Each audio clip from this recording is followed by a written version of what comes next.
শীতের সন্ধ্যাবেলা গরম গরম কিছু না হলে কি চলে, তাই বানিয়ে ফেললাম চিকেন চপ।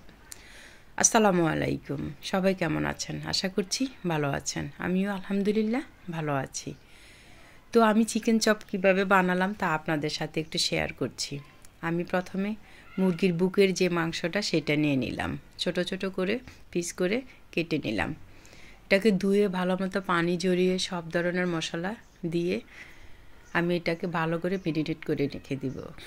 তবে আমি এটার সাথে কিছু হোয়াইট ভিনেগার দিয়েছি, কারণ যেই ধরনের মাংসই হোক আপনি যদি একটু ভিনেগার ব্যবহার করেন তাহলে এটাতে যত ধরনের গন্ধই থাকুক এটা আর থাকবে না এবং খেতেও খুব মজা হয়।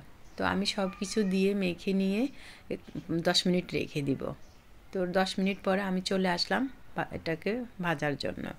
তো আমি চুলোতে একটা কড়াই বসিয়ে কড়াইতে তেল গরম করে নিলাম। তেলটা ভালো মতো গরম হয়ে আসলে আমি মাংসের টুকরোগুলো একটা একটা করে দিয়ে নেব। কিছুক্ষণ এপুট ওপুট করে ভেজে তারপর তুলে নেব।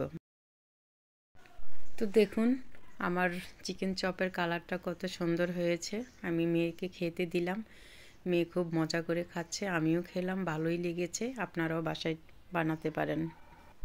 ভালো লাগলে ফলো দিয়ে পাশে থাকবেন। আল্লাহ হাফেজ।